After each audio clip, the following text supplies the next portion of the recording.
So what is the Awesome Oscillator? A momentum indicator, a histogram you put on your chart. A green bar means current bar is higher than the previous bar, momentum increasing. A red bar, current bar lower than the previous, momentum decreasing. A bar can be green while below zero and red while above zero. Colour shows direction of change, not position. Zero line through the middle. Above zero, short-term momentum stronger than long-term.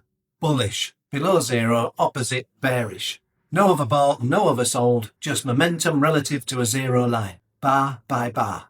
Simple on the surface. How traders use it. To the charts. Williams built 3 signals into the system. Zero line crossover, the saucer, and twin peaks. Sound great, don't they? I'm going to show you each one. Zero line crossover. Awesome Oscillator crosses above zero, like in this case here, becomes bullish. Many traders wait for 2 or 3 consecutive green above zero before they go long, but had they have done that here, they would have had 16%. Had to look twice then. The next one is called the saucer, demonstrated here. A momentum pause before the trend continues. So for a bullish, you're above zero, 2 red bars, the second one smaller than the first, then a green bar. The bearish is the opposite. It's a bit like a grin. 2 red, 1 green. The final one is twin peaks. And there is an example right on the screen here. We have 1 peak here and 1 peak here. And the second peak is lower than the first, which is telling us there's a good chance of a trend reversal. So at this point, you could trade short. But if you remember, Williams said do not use this in isolation. Use it with other signals as part of his complete system. So I'm going to put some of them on the chart right now. Many of you may be familiar with the Williams Alligator. This is it. Jaw, teeth, lips, as the alligator opens its mouth and closes its mouth. That was the analogy. He also uses his fractal indicator. This is it. And Williams was clear in his book that this is how it's supposed to be used. But take a look at that. Would you know how to trade it? I don't think I would.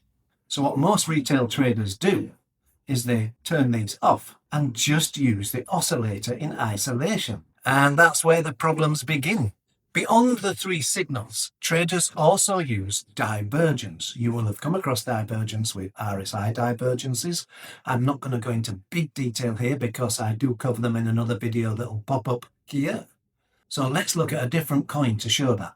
I have marked a bearish divergence. Price action is getting higher highs, oscillator getting lower lows, like a twin peaks, like I just showed you. A bearish divergence there also. Now, the problem with the Awesome Oscillator is because it's a histogram, for all the divergences, you need the higher highs and the lower lows, and it's difficult to see them.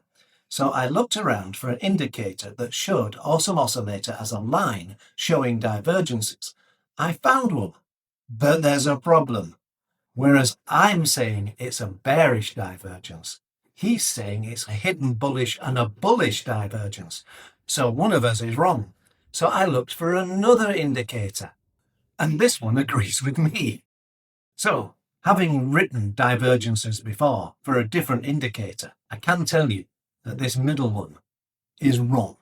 But it just goes to show you, you have to be very careful when you're using these indicators to do some research to make sure they are correct.